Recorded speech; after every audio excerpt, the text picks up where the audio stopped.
Liverpool mempertahankan catatan sempurnanya di fase grup Liga Champions musim 2024 hingga 2025 usai menang 1-0 atas Girona dini hari tadi. Gol Liverpool dicetak oleh Mohamed Salah lewat titik putih.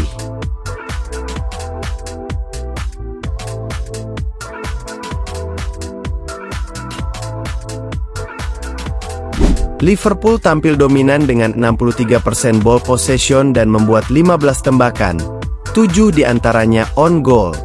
Girona mampu meladeni dengan 13 tembakan, 5 diantaranya mengarah ke gawang.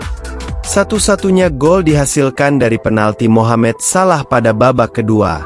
Liverpool masih kokoh di puncak klasemen Liga Champions dengan poin sempurna, 18 poin, dari 6 laga, sedangkan Girona terpuruk di posisi ke-30 dengan 3 poin. Sidang 115 dakwaan yang ditujukan kepada Manchester City telah selesai.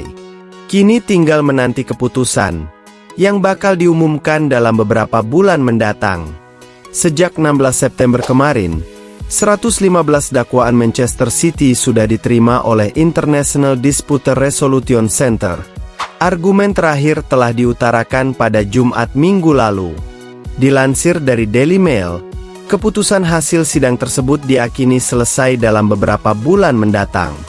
Tidak menutup kemungkinan, keputusannya bisa saja diumumkan pada akhir musim 2024 hingga 2025 ini. Perundingan diakini bakal berjalan lama. Andai putusan sudah dijatuhkan, Manchester City masih bisa melakukan banding. Ratusan dakwaan itu berisi Manchester City dinilai tak mematuhi aturan Financial Fair Play, FFP, UEFA selama 5 tahun terakhir dan memberikan informasi keuangan palsu. Itu terkait soal transfer sampai gaji para pemain Manchester City. City terancam hukuman berat apabila semua tuduhannya terbukti benar. Mereka bisa dikeluarkan dari Premier League dan kompetisi domestik lainnya, sampai bisa dicopot gelar juaranya dan bisa degradasi. Pep Guardiola mengaku sudah lega dengan sidang yang sudah selesai. Pep Guardiola sabar menanti keputusan final dan mau fokus ke lapangan. Kami, di dalam tim, tidak membicarakan hal itu. Saya bukan pengacara. Jelas Guardiola dilansir dari Mirror. Saya tahu akan ada lebih banyak rumor setelahnya. Jadi kita nantikan saja.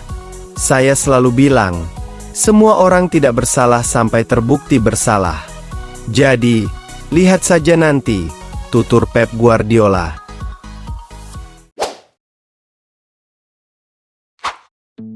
Ada berita menarik seputar masa depan dan Ashworth.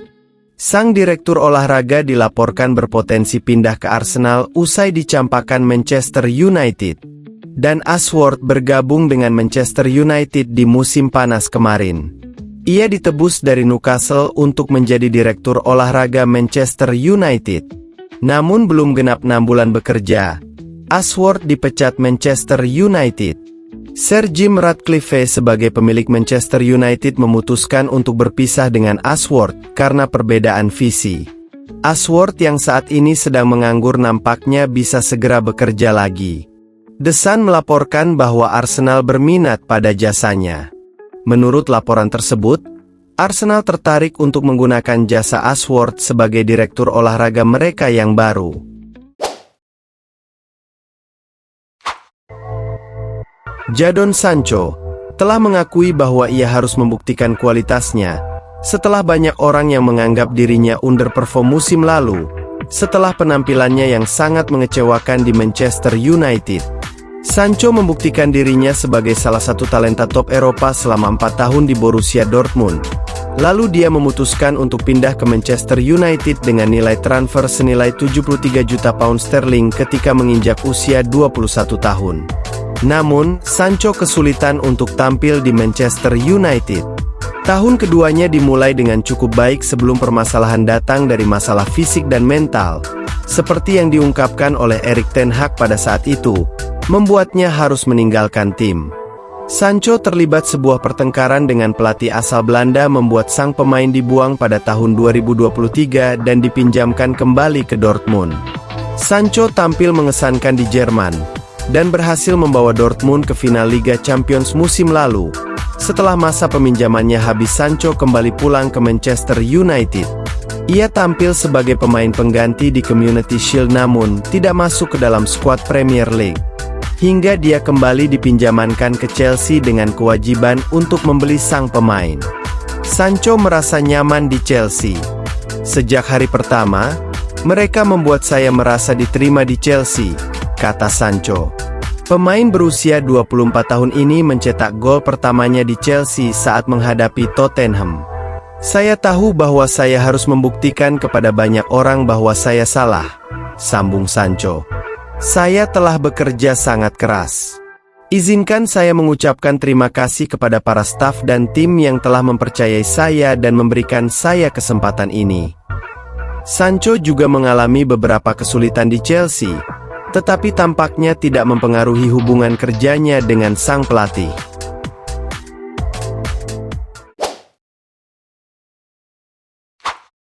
Real Madrid menang 3-2 atas Atalanta dalam matchday ke-6 Liga Champions.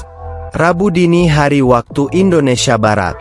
Mbappe membawa Madrid unggul lebih dulu pada menit ke-10. Usai menerima umpan terobosan Brahim Diaz, Mbappe lolos dari penjagaan. Mbappe lalu membobol gawang Atalanta dengan tembakan keras kaki kanan. Sayangnya, Kylian Mbappe harus ditarik keluar oleh Carlo Ancelotti setelah mengalami cedera pada babak pertama. Mbappe digantikan Rodrigo pada menit ke-36. Atalanta lalu menyamakan kedudukan lewat titik putih. Pada babak kedua, Los Blancos kembali unggul 2-1 berkat gol Vinicius Junior. Madrid tidak butuh waktu lama untuk memperjauh jarak dengan skor 3-1. Jude Bellingham mencetak gol ketiga Madrid dalam laga ini pada menit ke-59. Namun Atalanta tidak menyerah. Atalanta memperkecil ketinggalan jadi 2-3 pada menit ke-65 lewat gol Ademola Lookman. Skor tidak berubah hingga akhir pertandingan dan Madrid menang dengan skor 3-2.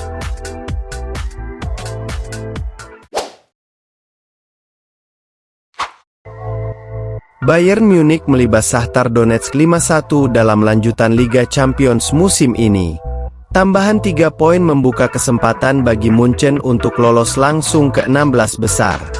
Dengan hasil ini, Bayern naik ke peringkat 7 dengan 12 poin, sedangkan Shakhtar ada di urutan 26 dengan 4 poin.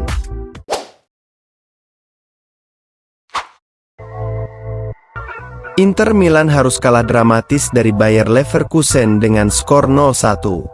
Gol kemenangan Leverkusen dicetak di menit ke-90. Pada matchday ke-6 yang digelar di Bay Arena, Rabu dini hari WIB, Leverkusen membuat golnya lewat Nordi Mukiele.